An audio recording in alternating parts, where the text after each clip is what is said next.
one of these times I want to come into the show with us just having a random conversation while we Dude, get the Facebook groups going. you guys have no idea the And just conversations we have behind the scenes, and like it's so much fun. It really is. a random conversation. All right, there's one. There's two. Welcome into another episode of the Dove Valley Deep Divers. I am your host, Erick Trickel, and joining me this Friday night is Lance Sanderson. Lance, it's been a long week, and it's going to be a little bit longer before we get back to Broncos football as they play on Monday night. How you doing? And how are you feeling about the, heartbreaker loss in 2 weeks in a row, this time to the Los Angeles Chargers?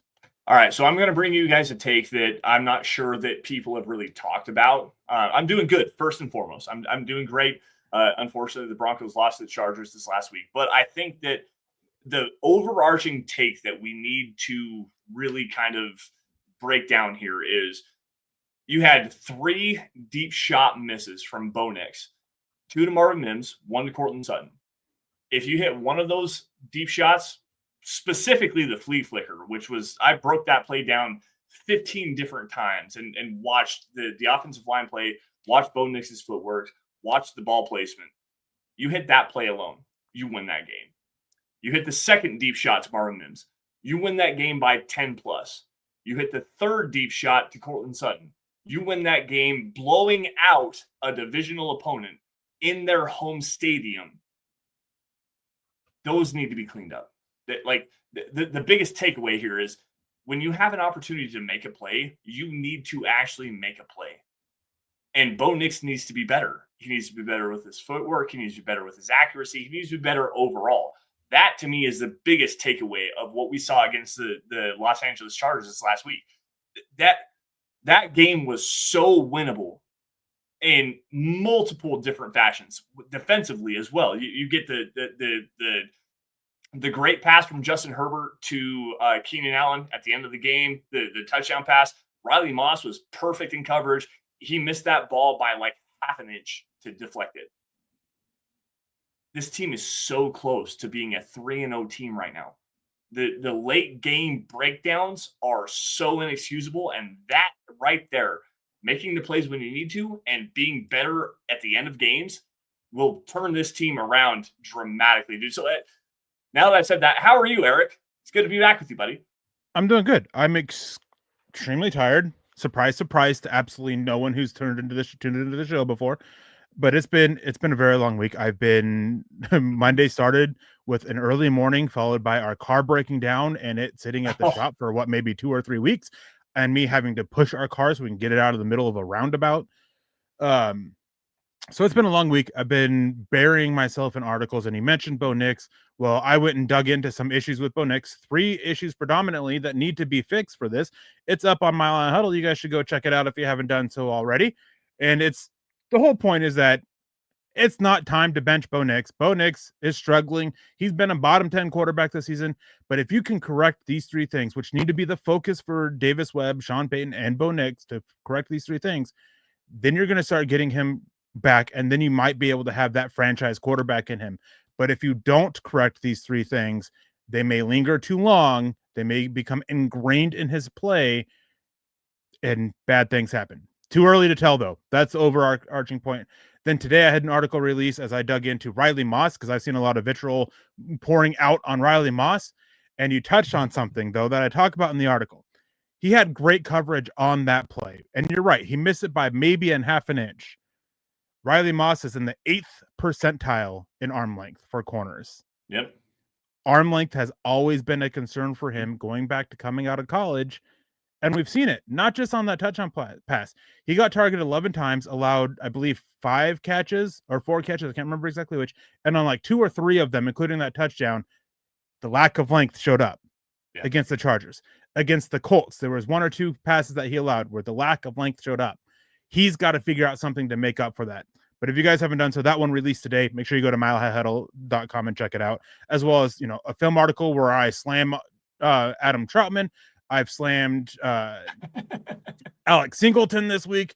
I've talked about some changes that need to be made to the offense. I've talked about changes that need to be made to the defense. Anything and everything has been in my scopes, I should say, for targeting this week, because they're close, as you said, to being 3-0, but they're not. And at the end of the day, that's what matters. They're not making those plays that are needed. They're not closing out games. There's a lot of issues that need to be corrected. So I wanted to take a look into that. But we're going to be talking about what they can do to correct the ship, what they can do to get better. We're going to be talking about key matchups. We're going to be talking about the injury report, which it's clean and good and looking good and looking nice for this one with having a little bit extra day.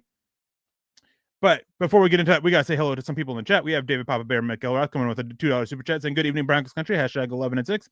I made the prediction of 13-4 in the preseason. I'm sticking with it until they're not. Am I feeling confident that's going to happen? Not at all, but I'm going to stick with it until they're not. 11-6. That's where I think they'll end up, but I'm sticking with my initial prediction here. Ernie Mays coming in saying, go Broncos country only. Conga Hydra saying this should be a blowout, expecting a nail biter. We'll dig into it, but this one should be a blowout. We'll see if the Broncos can go out there and execute. We have Michael Ronkilo coming in, one of the YouTube members on YouTube, obviously. And if you guys haven't done so, make sure you guys join. And Michael coming in saying, good evening, Eric and Lance on Dev Valley Divers. Go Bo Broncos. And got to score down. We have Chase Wellner saying, good evening, Lance and Eric. Chase, I keep waiting for that symbol to mark being a YouTube member popping up on you. David Youngkin saying, having Ingram back is just for show because back injuries linger forever. Yes and no. He seems to be good. And sometimes you can just, I mean, I've had it multiple times where I've just turned too quickly and just my back bothered me for a day or two. And then it was fine after that. Sometimes that happens. That could be what it is. But we'll get more into the Ingram report here. Roy Osborne saying, hey there, Eric and Lance and Scott. Unfortunately, Scott's not with us on Friday nights. Not sure we will see much improvement. They should, because the Bengals are a very bad team, but of course they have to go out there and execute. Conga Hydra saying, here's another one. If last year's Titans had won the games they lost, then they'd have had the third best record in the NFL instead of the worst.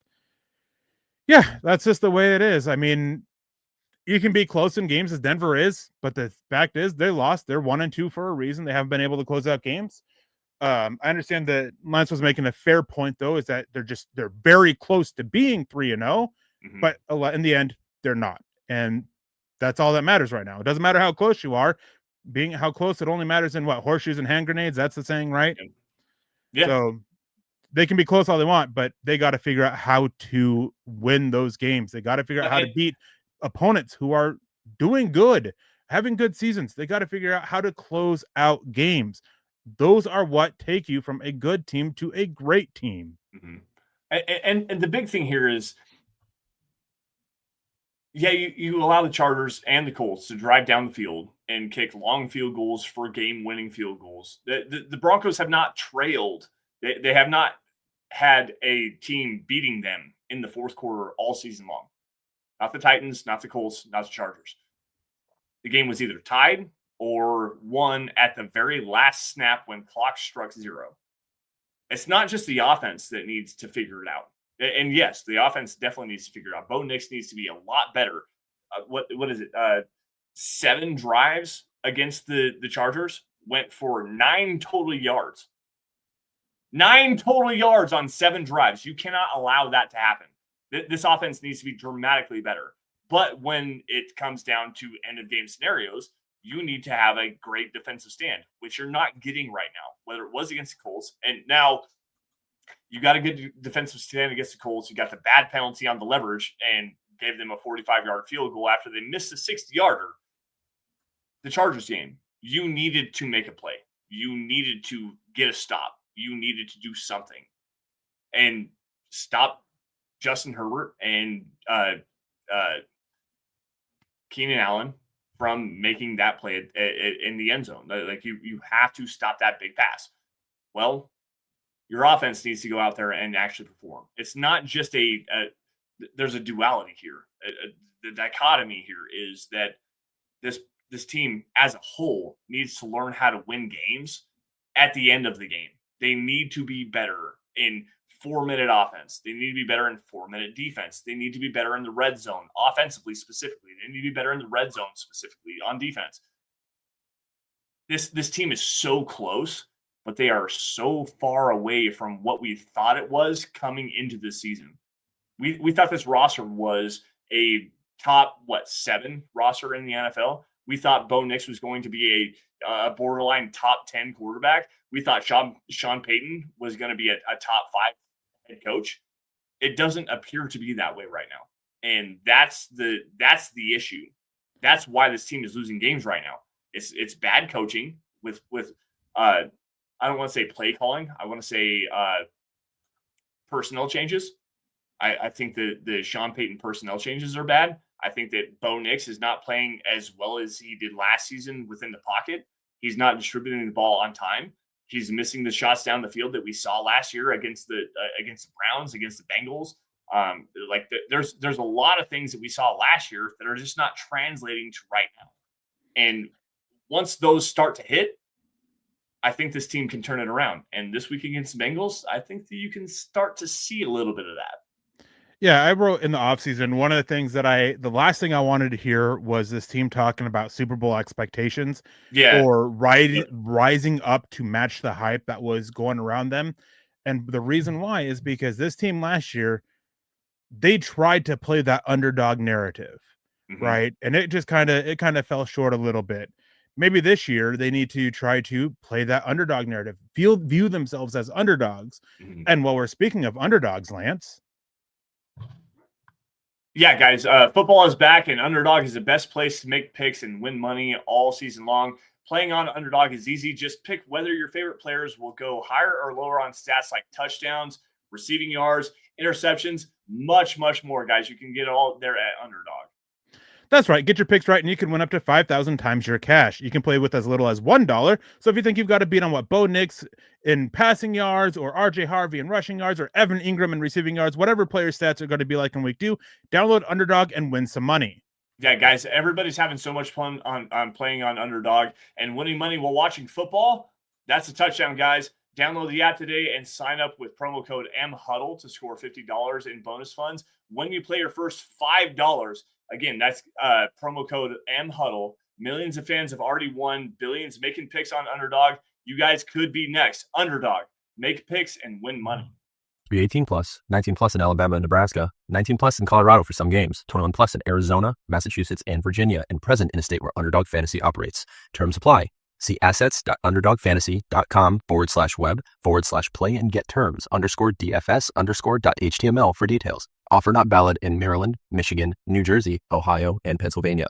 Concerned with your play? Call 1-800-GAMBLER or visit ncpgambling.org. In New York, call the 24/7-HOPE line at 1-877-8-HOPE-NY or text HOPE-NY 467-369.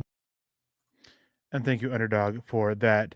Here, before we get into the topic here, we got a couple of super chats and stars. We have Phil McLaughlin coming in saying, "Good evening, Eric and Lance. What do you expect the run pass ratio to be for this game?"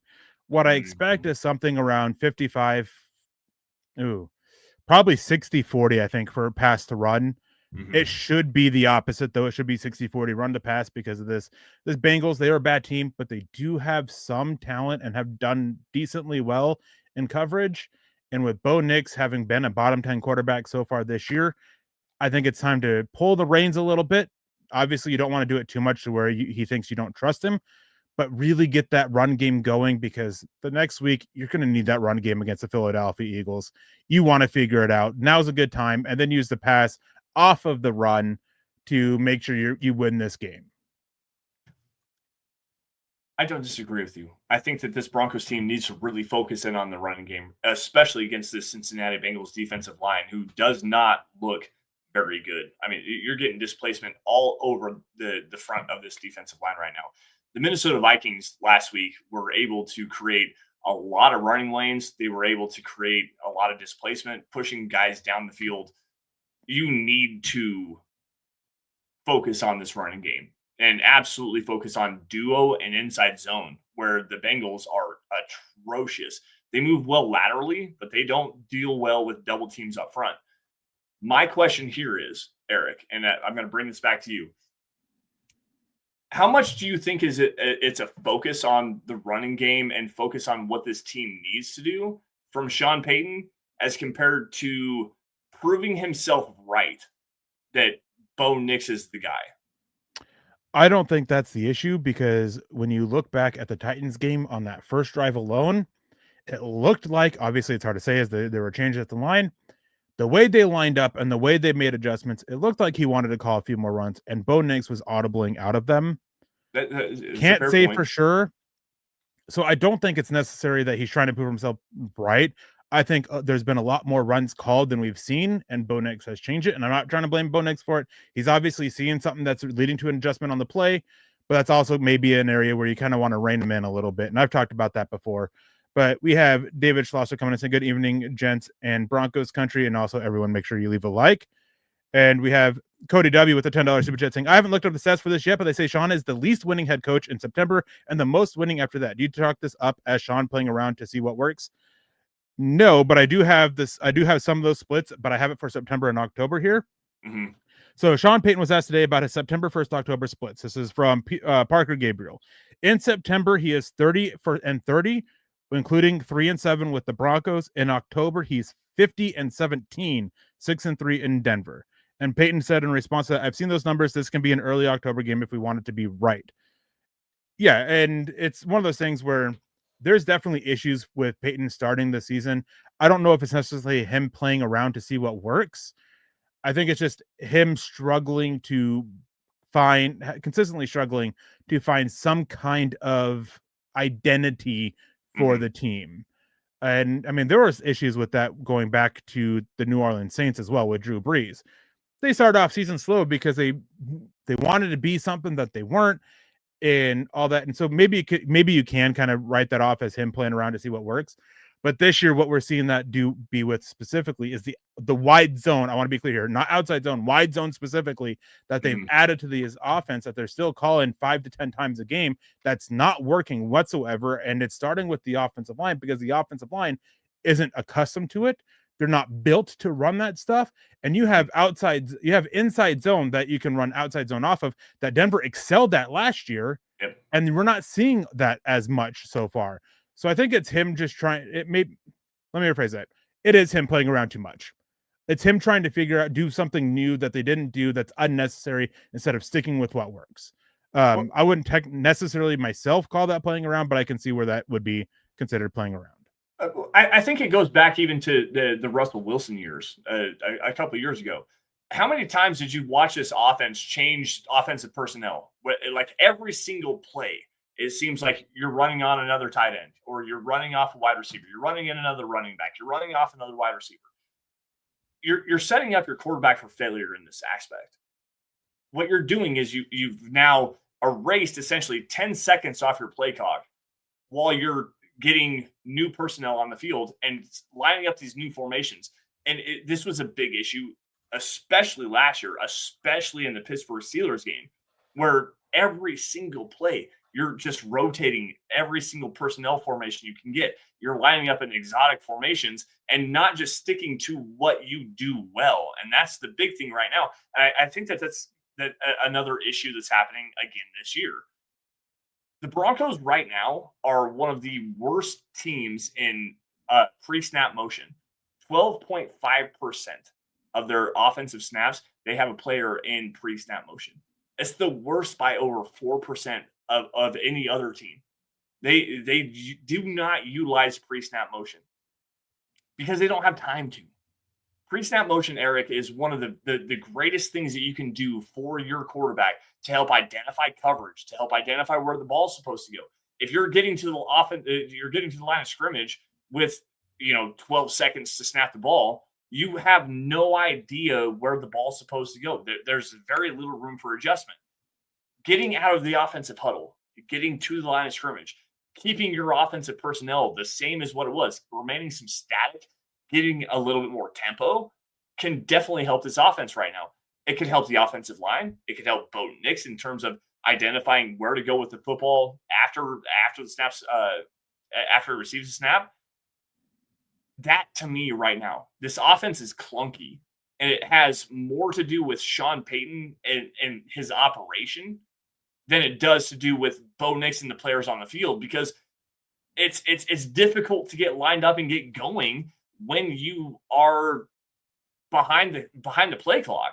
That to me is the biggest issue that the Broncos have right now, is that they just have no cohesive identity going forward.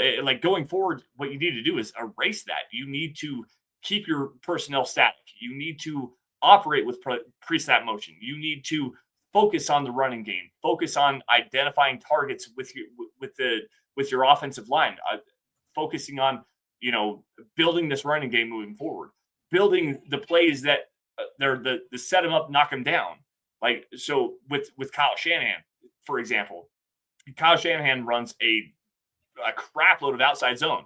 What plays off of that is the backside boot, and it turns into wide open throwing lanes. It gets your quarterback in motion, which is what Bo Nix excels at. Last year, he was the number one quarterback in yards, in passing yards outside of the pocket. He did that so well last season. Why are you trying to change things up with the personnel rather than focus on what you're doing that your team does well? So I'm going to push back on a bunch of things you said here. First of all, Sean Payton and the usage of different personnel groupings is a little bit overblown. Denver's only middle of the pack in different personnel groupings. Really, it seems like way in more, personnel. Let me see. Let me pull it up here. Diversification, personnel diversification. They are middle of the pack. They are, I believe, 16 out of 32.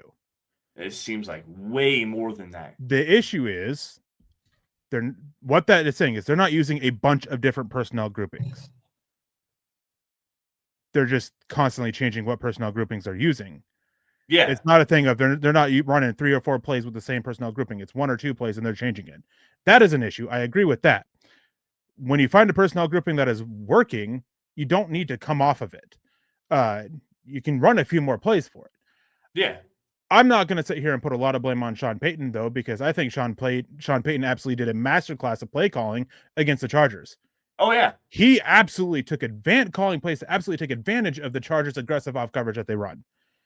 On top of that, another thing with the pre-snap motion, I used to be, I should say, a big believer pre-snap motion. Needed it, not every snap, but dang near every single snap. Until about a year ago, maybe 2 years ago. Teams are starting to use that to bait quarterbacks. And we're seeing it really come up in the last year. The Tampa Bay Buccaneers in particular, when they see motion, when they show motion, when you're moving your receiver from out wide into the slot or to the other side of the formation, the defense is showing that they're in man coverage. They're having somebody trail only for them to adjust off that. They're flipping in zone, and now the quarterback thought he had an open route somewhere. He no longer does because they dropped in zone. Defenses have started using motion to bait quarterbacks a lot. And so pre-snap motion isn't doing exactly what it used to do of giving you that clear read. All right, are we in zone? Are they in zone? Are they in man? Because defenses are starting to use that information and manipulate it against opposing quarterbacks. And as a guy who loves watching defensive minds change things up, I absolutely love seeing that. It can be very frustrating for the offense, though, and I'm so excited to see what offensive minds do to figure that out. That's really interesting, especially going to Tampa Bay with Todd Bowles, who is widely considered one of the best defensive minds in all of football. So that there is something to really keep an eye on. I'm still going to push back a little bit. Bo Nix is struggling to understand where to go with the football after he receives it at the snap. He can identify coverages, and when it doesn't go well, you're seeing him panic. He's getting happy feet. He's evading clean pockets. He's climbing clean pockets that he doesn't need to climb. Just needs to reset and throw the football. And here's the biggest thing. I have noticed this now, not only in the Titans game, but in the Indianapolis game, and also against Chargers. He's not throwing with anticipation in any way, shape, or form. He is a see-it-throw-it football player right now at the quarterback position. He had Marvin Mims multiple different times on hook routes. He had Troy Franklin over the middle multiple different times. And this is specifically 10 to 15 to 19 yards down the field in the intermediate area where he's got receivers that are going to be open, clearing into open zones, and he is not targeting those players. Like that's another big issue here. Now, to finish up what I was saying about pre-snap motion, it is still something you want to use because not every team is throwing that at you. There are a handful of teams that are, and it's only going to grow. So you still want to use it. Mm-hmm. But it's not something that it's something that you got to pay attention to what team they're playing against before you complain about it. I'm not going to complain about it against the Chargers because Jesse Minter is one of those that's doing it. And he actually did it a few times against the Broncos this last week. Yeah. The Colts, That's a team that I would complain against. The Titans, that's a team that complains. Bengals, that's a team you should complain against. The Eagles, no, they're another team that's really starting to do that. So pre-snap motion, you still need it because you can still get information for it. You just have to start working. That's just what I was getting at is that is something Sean Payton and Davis Webb need to sit there and work with Bo Nix to like make sure he's still making those reads after the snap because of how teams are baiting them pre-snap when it comes to motion. That's an interesting point. I'm curious to sit down with you and go over some tape on that because I haven't seen that, so I really want to get your insights on that. Now, real quick here, we have Ton Van Tool coming in. Do you guys start late tonight? We always start at 7 p.m. Mountain Time on Friday nights because Lance had to change a job and throw everybody's schedule out of whack. Like, I'm sorry, Lance. I got to feed my family. Like, no, we started it when Lance changed jobs. We were at normal time, but it's Lance and my show, so we made an adjustment to get it back on there.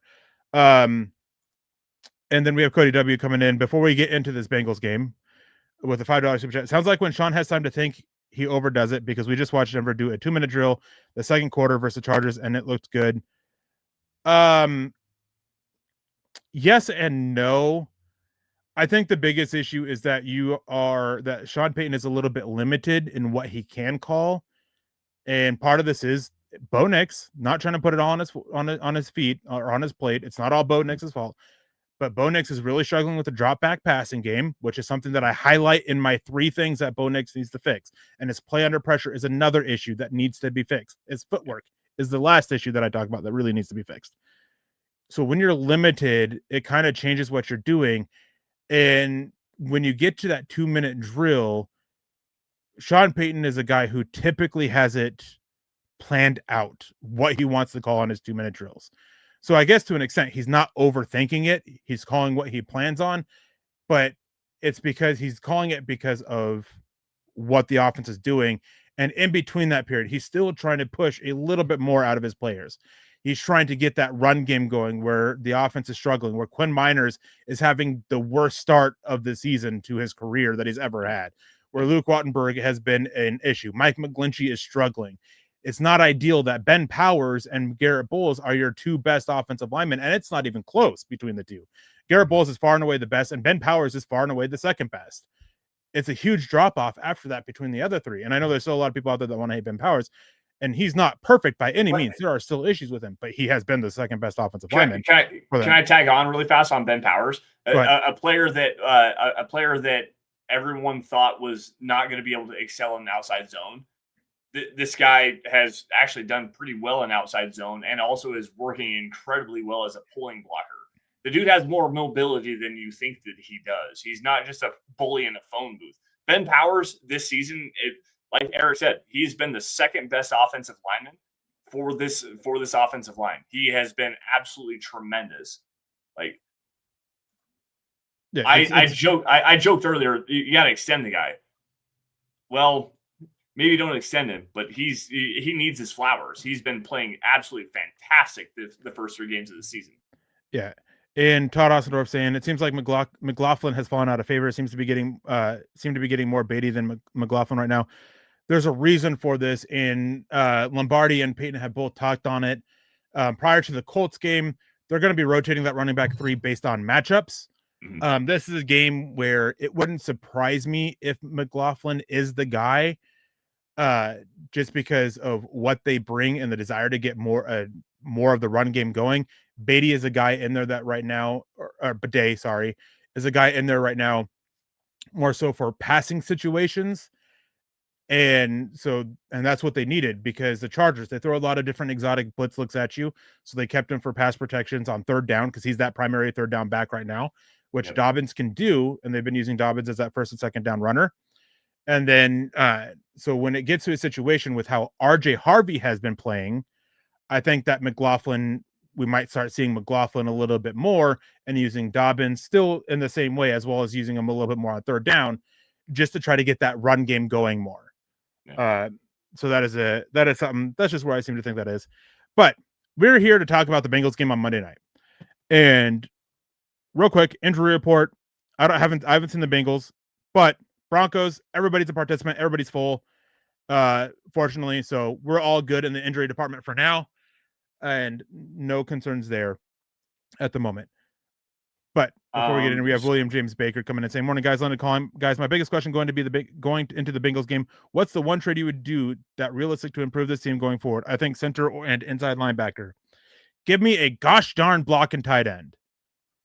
If you want to find an issue, the biggest issue with the lack of run game, it is the blocking from the tight end position, time and time again.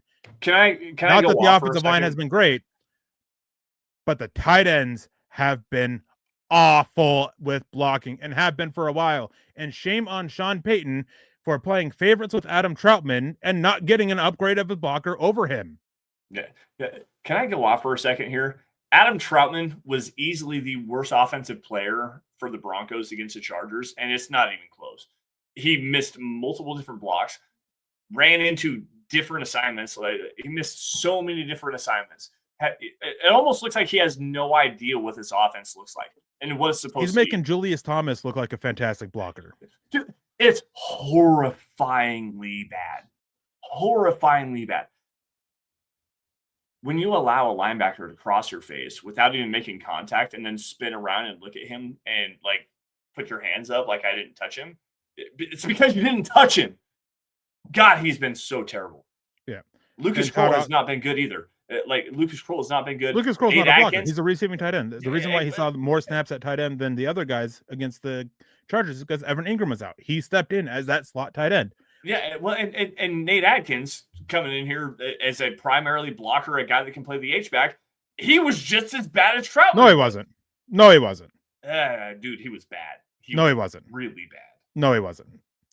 Nate Adkins had a good game against the Chargers. Not great, a good game. And for him coming for his first game back from injury, adding that context, he did a good job. Yeah.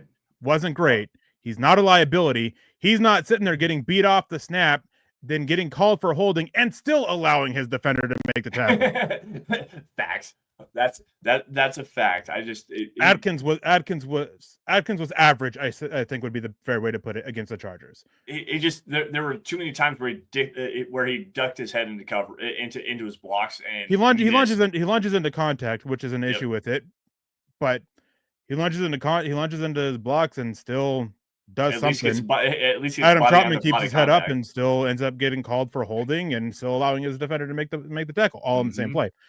Yep. Anyways, getting into this game, there is a massive advantage for the Broncos here. I haven't watched every single offensive line in the NFL. I don't have time for that. I have watched the Bengals, and it is hard for me to think there is a worse offensive line than theirs. There is no redeeming quality with this offensive line. All five of their starters are bad in both phases. Mm-hmm. Your best one is Amarius Mims, who is an athlete with size and strength, but absolute garbage technique that makes him beatable. Dalton Reisner continues to be a liability. So glad that, the calls for Denver to sign him to his massive extension were ignored and he was let go. Ted Karras, the center, has been probably the worst center in the NFL. He's probably making Wattenberg look like an all-pro with his play. Then you have Dylan Fairchild, that left guard, who's been just as bad. And then you have Orlando Brown, who looks old and slow and heavy. And if he gets your hands on you, then he's probably going to win. But, man, he struggles to get your hands on you. Denver's defensive front should dominate this game. I'm saying it now. In my bold predictions article, I had them getting, I think, 8 sacks at least. I don't think that's as bold. If they don't get 8 sacks, I may actually be disappointed because Jake Browning holds the ball too long. He doesn't have a way to get rid of it quickly because all the routes, Zach Taylor is not a great coach, and so he has a lot of long developing routes. He's not adjusting for Jake Browning compared to Joe Burrow, and this offensive line is garbage. My expectation is 8 sacks at least for this team because that's how bad the Bengals are. So our Mile High Huddle predictions and picks are up on milehighhuddle.com. The entire roundtable has all of their predictions up there. Make sure you guys go and check that out. I said the Broncos come away with at least 6 sacks. At least 6 sacks. If they get to 8, that would be great. But dude, I'm so in lockstep agreement with you. this offensive line, not only in the pass blocking, but also run blocking, they are absolutely horrendous. It's terrible. Orlando Brown against Nick Benito is 100% the matchup to watch, because Nick Benito and the speed that he has, the ability with the ghost moves, the dip underneath, the way that he just utilizes that athleticism that he has. Orlando Brown is going to be turning around and watching him come around to Jake Browning every single play. It's going to be horrendous. Dalton Reisner against Zach Allen. You want to talk about a dude that doesn't have an anchor against a player that has every pass rush move in his arsenal, the swim move, the spin move, everything that you want from an interior defensive lineman. That's a matchup to watch. You've got Amarius Mims, who has, the great athleticism, but he doesn't play with power. He doesn't know where to put his hands. He has no idea technically how to play the tackle position. He's just a big body out there in space. Jonathan Cooper is going to technically rip him apart. This defensive line should, without question, if nothing else, get 25 pressures. If they don't get home on every play, they should at least get 25 pressures in this game. Yeah, there's more I want to get into about the run game, but we have Cody W coming in with a $5 super chat saying, I'd rather see Bryant move to the tight end position. He would actually try to block. I've seen him do some really good blocking too. You're asking him to put on 40 pounds. Yeah. At minimum. No. We saw this with Vele last year. A lot of people wanted him to put on 30 pounds and move to a tight end. No. Not only are you giving, as the player, giving up money, and, unless you're a bad wide receiver, you're not bulking up to move to tight end. No, Pat Bryant, he's fine as a wide receiver. They don't need him to try to put on 40 pounds to be a tight end. Maybe in 3 years, if he fails and that's a last-ditch resort, maybe then, but no, not now. I actually like Pat Bryant in this matchup, to tell you the truth, against working the middle of the field with Demetrius Knight and Logan Wilson, who've been absolutely awful. Pat Bryant should be seeing a lot of the middle field. Evan Ingram should be seeing a lot in the middle of the field as well. Yeah, well, so Logan Wilson, Demetrius Knight, Dax Hill, who's been terrible in coverage. He's been absolutely awful in the slot. Line up a big slot receiver in Pat Bryant and work him over to the middle of the field. Work Evan Ingram against Dax Hill. Like, why not? It makes so much sense. Open up the mesh process. Please, can we please get Sean Payton one time to open up the mesh concepts that work so well with a Pat Bryant, with an Evan Ingram, with a Cortland Sutton, with a Marvin Mims, where you got speed horizontally. This Bengals defense, brother, Eric, this Broncos offense, you work the mesh concepts, you work the middle of the field, you can absolutely exploit. The issue is with working the middle of the field is the Broncos have the worst quarterback going back to the start of last season and working the middle of the field. I know it. Like, statistically, like, not even opinion. He's statistically the worst. And that's rough. Conga Hydra said maybe Noah Fant goes for 100 yards receiving. Hey, if he does, then a miracle happens, because it looks like he's going to be out for the game as he's dealing with a concussion. But anyways, moving back to the offensive line. Conga Hydra also came in making a comment about watch Samaje Perine go for 100 yards in this game. This Bengals offense is the worst rushing offense in the NFL, and it's not even close. Yeah. They average 2.4 yards per rush. Their rushing, which is the worst in the NFL. Their rush EPA per rush is the second worst at negative 0.26. They have the fewest 10 plus yard runs. They have one of the highest stuff rates. I believe it's like the third or fourth highest stuff rate. Mm-hmm. Their success rate is, I believe, the worst. If Perine goes out there and has 100 yards, then the Broncos fell apart. It's not the Bengals did. It's the Broncos fell apart. If Perine goes for 100 yards, the Broncos fell apart. This offensive line does them no favors. Yeah, the running backs, and not that the Broncos are, or not that the Bengals running backs are great by any means. This offensive line does them no favors. Running back is the most reliant position, second most reliant position. Wide receivers, you have to have the quarterback throw your ball. Yeah. running backs, well, when you get the ball, you can make some things happen, but you really need the blocking up front. Few running backs in the NFL can make do with nothing, with bad stuff up front. The Bengals don't have one, and their offensive line is bad. Broncos should dominate this one on the defensive front.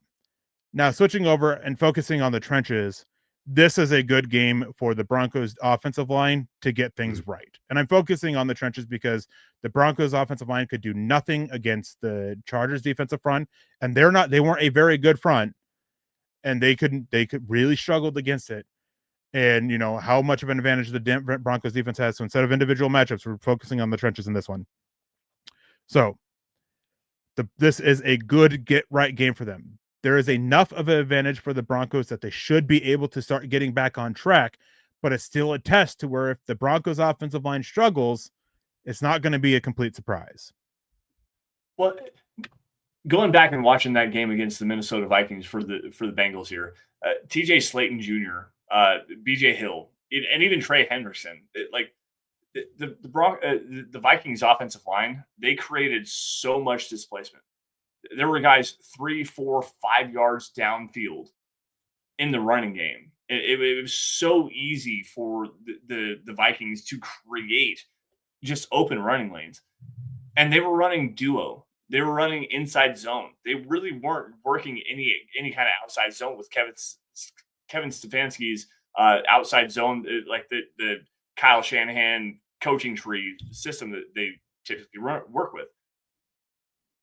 This Broncos offensive line, and Sean Payton, they run inside zone. They run duo, and with Quinn Miners, with Ben Powers, with the guard play that they have up front in the running game, you should be able to create some displacement up front. And that, to me, is the biggest key to unlocking this offense. Whether it's inside zone, whether it's duo, whether it's just pin and pull, where you have Mike McGlinchey pinned down, Ben Powers pull from the left guard, kick out the defensive end, run to that gap. There's an opportunity here for this Broncos offensive line to really start to grind out some success in the running game. This defensive line is terrible for the Bengals, man. It's really not good. Like they don't have depth. You've got Trey Henderson, who is a playmaker against the run, and maybe run away from him he'll line up on either side of the offensive line, run away from Trey Henderson, kick down, pull out, run some duo, and guess what? You get to the second level where Logan Wilson's missing his missing gap assignments. You've got their other linebacker, Demetrius Knight Jr., who is still young, trying to figure things out as a rookie defender. You can attack this Bengals defense running the football. Like, to tell you the truth, that's really where you should focus this game on. Getting the running game right, taking the pressure off of Bo Nix, and develop the offensive identity that you have clearly stated you're not at. Sean Payton literally said, we're not there yet. It's going to be here soon. Bo Nix said, yeah, we got to figure it out. We have to be at this offensive identity here soon. And they're not doing it. This is the game where you can actually do that. We have Michael Monkeala coming in saying, how many turnovers for the Broncos defense in this game? What do you think? How many turnovers for the Broncos defense? Well, if you go back to last week against the Vikings, ball security is not job security for pretty much anybody on the Bengals offense. They turned it over 4 times on 5 plays. Well, here we go. This Broncos defense has an opportunity here to get at least, I think, 3. Give me 3. I'm right at 3, and I think one of them Denver turns into a score themselves. Yeah, me too. Before we get out of here, we have about 15 minutes left. Let's get into our bold predictions for this game. And I'm sure there's people in the chat that whatever my bold prediction is, they're going to say the complete opposite of it. Just because that's been the trend. I've noticed. I pay attention. Lance, what is your bold prediction? Defensively or offensively? Either one. We'll do one for each. So just give me one for whatever. Okay. I think that the Broncos sacked Jake Browning at least 8 times. That's mine. You can't say that. I said that earlier. That one was mine. Copycat. It's plagiarism. Give me Give me 25 total pressures. 25 total pressures. 25 right. total pressures. And that give me at least 8 from Nick Benito. Give me 8 from Jonathan Cooper and 5 from Zach Allen. So 21 to 25 pressures from 3 players. Yep. Because I think that's how dominant those 3 players can be against this offensive line. Okay. I'm gonna pick up a different one for that. It's after doing my 8 sacks earlier. Mind you, just to throw this out there, Denver had 29 quarterback pressures on Justin Herbert and the Chargers. Oh wow. I didn't realize it was that much. Oh yeah, they were all over him. And they did so without blitzing, Lance. They got those pressures without blitzing. All right. Chill. I think the Broncos blitz Browning and throw everything they have at him, trying to show they still trust their secondary. I think they blitz over 50% of the time.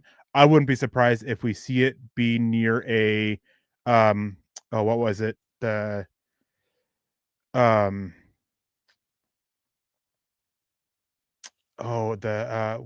can't think of it. Give me a second. I gotta find it.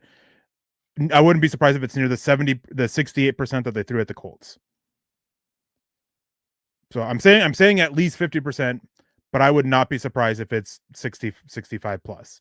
Well, why wouldn't you? With the communication issues up front with the Bengals offensive line and Jake Browning, who, like you said, holds on to the football way too long and doesn't know how to maneuver within the pocket. Like, send him everything. Send him everything you got. All right. Now, offensively, what's your bold prediction for this offense? Is it Denver gets a 100-yard rusher? One of us has done it every single week so far. No, damn it, it's not. I think that this is a game because I don't fear the Bengals pass rush. I really don't. Outside of Trey Henderson, there's really nobody that scares me. I think that Bo Nix is going to throw for 350. They play a lot of good man coverage, but not great. The secondary doesn't scare me, and I think that they're going to work well protecting Bo Nix, and they're going to allow some underneath throws with some run after the catch opportunities. Al Golden typically doesn't do a great job with man coverage designs, and they don't have players in man coverage to stack up with the speed that the Broncos have in Troy Franklin and Marvin Mims. I think there's some over the top opportunities. You're going to hit those this week, and Bo Nix throws for 350 and 3 TDs. My bold prediction for this offense is they rush. Say have a 200 yard. No, 200 yards. RJ Harvey, let's go. Evan Ingram breaks 100 yards receiving. This is a game that is so designed for Evan Ingram to finally show his worth and show why Denver coveted him. I think it happens. Work in the middle of the field a little bit. What they brought him in to do, they don't have the guys who work well in covering these types of tight ends. So that's where I'm at with it. Now, before moving on here, if you guys have any bold predictions, make sure you get them in. And then also, if you guys have your score predictions, make sure you get them in and have them pop up here on screen for you. Lance, what is your score prediction? 24-13. Broncos win by not quite 2 touchdowns. This offensive line is good enough to open up running lanes. I think you're going to get a couple of deep passing touchdowns from Bo Nix. You're going to get a long rush from RJ Harvey because the Bengals defensive line, they're just not good up front. And Logan Wilson, Demetrius Knight, they are not filling in their run gaps the right way. Jordan Battle is not great as a safety climbing uphill in the running game. I think the Broncos can exploit this run defense. I think they really can. Bo Nix for 350 and 3 touchdowns. You give me another one. So I said 24-13. So give me 3 touchdowns from Bo Nix. Not quite a rushing touchdown, but 24-13 Denver. I have mine 31-16, and I had to make sure I pulled it up so I got it right. I think Denver's defense, the defensive front in particular, dominates this one and just completely controls the offense. The offense has its moments where it sputters, but the defensive front takes care of business, able to help get them off. And, there's one thing for this when it comes to making these predictions that you cannot predict. How badly is this team going to shoot themselves in the foot? Will they finally buck that trend that they've had over the last 2 weeks? Because, man, they weren't shooting themselves in the foot that bad against the Titans. It was a good start in that aspect of it. And then the Colts game comes, and, man, they cannot stop shooting themselves in the foot. Not just penalties, but broken plays, lack of tackling, leaked yardage, stemming from that lack of tackling. So many different issues with it. Just cannot have it. But before we get out of here, we still have about 10 minutes left. If you guys have any questions, make sure you get them into the chat now. And as always, super chats and stars are the best bet to make sure we get around to answering your questions. But Lance, it looked like you had something to say. No, I was just agreeing with you there for a minute. Okay. We have Justin Wilhelm saying, sorry, I can't subscribe, fellas. I'm on disability, fixed income, Totally understand. No worries. No worries here. We fully get it. Times are tough for a lot of people here. And, if you're on a fixed income, there's not always a lot of wiggle room. Totally get it. Totally understand it. Nothing to get bad against it or anything like that. Don't feel bad. We appreciate you coming in and joining. And on that, he also says 3 receivers, 100 yards as well. Broncos been a fan since early 80s. Over 300 yards to 3 players alone. That is interesting. And Conga actually brought this up when you made your prediction about Bo Nix. Bo Nix has only thrown for 321 yards against the Chiefs' second and third team. That is his career high. He's only broken 300 yards twice. He has more games under 150 yards than he has over 300 yards. Yep. So what, you had over 350? I said, go ahead. I said 350 and 3 touchdowns because I think that you can actually exploit this Bengals defense because he's not going to be under pressure. Broncos offensive line number 2 in pass block win rate right now. And with Bo Nix and the deep shots, the creativity, and what Sean Payton was actually able to dial up against the Chargers, you had 3 wide open deep shots that Bo Nix threw off the fingertips of his receivers. He had one to Marvin Mims on the flea flicker, another to Marvin Mims in the third quarter, and another one to Cortland Sutton. If you connect on those, Bo Nix throws for 350 against the Chargers and 3 touchdowns. Let me see that happen one time. I'm going to predict that he actually connects on those. All right. Let me see here. Obviously, I got to bring up some stuff to counter that a little bit here, but give me a second. Oh, wait. So how are you going to prove me wrong? Please do it like you always do. This Bengals actually pass defense has been better than I think you give them a little bit credit for. Not that they've been they have been. Yeah, they have. They're actually about middle of the pack when you get to it. The one big issue that they have, and this is the biggest issue for them, and where something can happen for it. I wouldn't be surprised if this is a big Troy Franklin game. This Bengals defense, these Bengals corners, these Bengals safeties, their tackling is not quite as bad as Alex Singleton, but it's pretty darn close.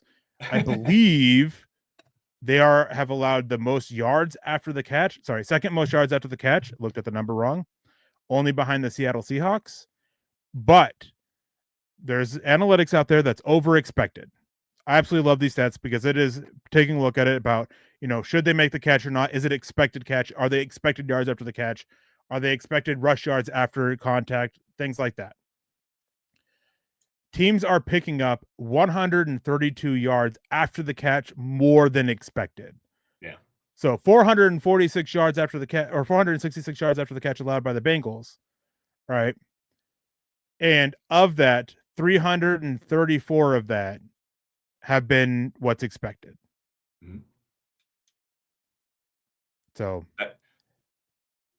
again, let me Troy Franklin. Troy Franklin. How about Marvin Mims one time? Can we get? He's not really a tackle breaker. Yeah, but work him in open space where he can have some vision and the ball in his Use hand. him like a gadget, you mean? Sure, that'd be great. Or just how about on a crossing route? where you have. You don't want small receivers working crossing routes. Why not? Because they're going to get creamed by the safeties. And you know how many light receivers have suffered from concussions or spinal injuries? What? Because of safeties coming downhill when they're working the crossing route. Okay, and Marvin Mims works against linebackers, safeties, tight ends, and offensive linemen coming down on punt return, and he doesn't suffer concussions because he has elite ball ability in open space. That's Lance at the meet and greet. What we'll have you do is I'll go and tackle you, and I'll show you the difference between the safety coming downhill when you're not paying attention and you running into the teeth of a punt coverage unit. I'll show you the difference. I can't wait. I cannot wait for you to not touch me because I have elite lateral agility. I may be 280 pounds, but I move faster than a lot of people think. And I move way faster than you think too, and I can get skinny really fast because I am skinny. Doesn't matter. I'm going to lay you out. No, you're not. You won't even touch me. I promise you. Anyways, guys, I think that's going to have to do it for us. Great way to close the show. Great way to close the show. Thank you guys for joining us. It's been a wonderful Friday night. We hope you guys have a wonderful weekend. But before we get out of here, before I do my normal final closing stuff, we do have some stuff to get out of here. Saying you ain't catching no one. I've had to before. I can catch people. I'm faster. I run 40s. I used to run a lot. Didn't you say that when you in high school, 6'2", 250 ran a 4.42 or something like that, 4.52? Yeah, in high school I ran it was a mid 4.4. Yeah, it was like 4.4. It was like 4.44, 4.45. I was a 4.57 at 155 pounds. So yeah, you might be able to catch me, but you can't catch my lateral agility, buddy. Promise you that. Honestly, probably not, because I may break my ankles or sprain my knees or something, because my ankles and knees are shot. Anyways, that's going to do it for us. But before we get out here, of course, we have some final words here. As you guys can see, scrolling across the bottom of the ticker right now, at the bottom of across the screen, you guys can become a YouTube member over on youtube.com/MileHighHuddle, where you guys can get access to all of our premier special content that's for members only, including Kelberman's Corner and Broncos Book Club and some other stuff that are in the works. And you guys can also make sure you subscribe, like, and share. It only takes a matter of seconds. It helps us out with the algorithms on Facebook and YouTube that are ever changing and never growing, being frustrating. You can go over to Spotify and Apple Podcasts and leave a 5-star review for a chance to win some gear, not swag. I hate saying swag, every single month. You can also follow us on Instagram at MileHighHuddle with an underscore between Mile and High and Huddle. You can go to mhhmerch.com to get your gear on, not swag. Again, I hate saying swag. You can get hats like the ones that we have on, shirts, mugs, hats for the different shows. I got to get around to getting me a Broncos for breakfast one, because it feels weird we're in Dove Valley Drivers for Broncos for breakfast, but hey, it is what it is. You can also follow us on Facebook at facebook.com/MileHighHuddlePod and facebook.com/MileHighHuddle. And over on Twitter or X, whatever you want to call it, you can follow us on at MileHighHuddle, at DVDD_pod, at the MHH pod, and Lance and myself at Erick Trickel for me, and at Lance_MHH for Lance here. We are one of the many Broncos podcasts here as part of the Mile High Huddle network. And before we get out of here, Lance, any final words? Yeah, I cannot wait for us to get into Oklahoma drills and you just land on your face, because I'm going to spin around you so freaking fast. I'm telling you that Mile High Huddle meet and greet, the Giants game was October 17th, I think is the day. Yeah, get there, guys. We're all going to be there. I know Erick and I are going to be there. I think Carl's going to be there. Chad, Zach, the whole clan's going to be there. It's always a gas. It's always a lot of fun. It's always great to meet everybody and just have, a one-on-one conversation with everybody. Like that to me is the biggest part of this, is where I can sit down and shake your hand and have a great conversation. So get there, week 7, the Giants game. We're all going to be there. And thank you all. Thank you all for joining us here on a wonderful Friday night. You all stay safe and take care. Have a great rest of your weekend. And as always, go Broncos. Yeah, we have Kendra saying, Buddy thinks division games are not important. LOL. Can't take the dude seriously. Nobody said that. Who if you're going to troll better. Seriously. So, troll better. But nobody has ever said division games aren't important. So, Anyways, guys, that is going to have to do it for us. We thank you guys for tuning in here. We want to give a shout out to everybody who came in. Papa Bear McElrath, Cody W, multiple times Cody W. Cody, we appreciate that. Michael, of course, coming in, and Phil McLaughlin over on Facebook coming in with some stars. Unfortunately, I didn't star it, so I can't flip it on the screen. My mistake. My bad on that. And that's it for you. All right. Rodney saying, be safe. Thank you for your service. Hey, yes, absolutely. Thank you. So for that, that's unfortunate because it is a lot of fun at the meet and greet, and all that. And Kendra's gone. No point paying him any attention, any mind. It's probably some dude pretending to be a female online. So it is what it is. But thank you guys for tuning in, trying to catfish somebody, just to be clear with what I was meaning. Thank you guys for tuning in. Hope you guys have a wonderful weekend. Hope you guys stay safe. Don't drink and drive. Go Broncos. I'll be talking about this game again on Monday morning because it's a Monday Night Football game, obviously. Hope to see a lot of you guys at the meet and greet and meet a lot of you. I know there's a lot of people who are coming now this year that haven't been there before, and I'm super excited for that. As Lance talked about, it's only a few weeks away, and excited for that. The Giants game, Demaryius Thomas is going to be honored at halftime for it. So we appreciate you guys. We appreciate you, Super Chats. We appreciate you coming in. Sorry, we appreciate those coming in and not being trolls and joining in the conversation. But thank you guys for another wonderful Friday night. Again, don't drink and drive. Stay safe. And as my good friend Nick always says, choose kindness and compassion unless you're dealing with trolls. And have a wonderful weekend. And of course, go Broncos.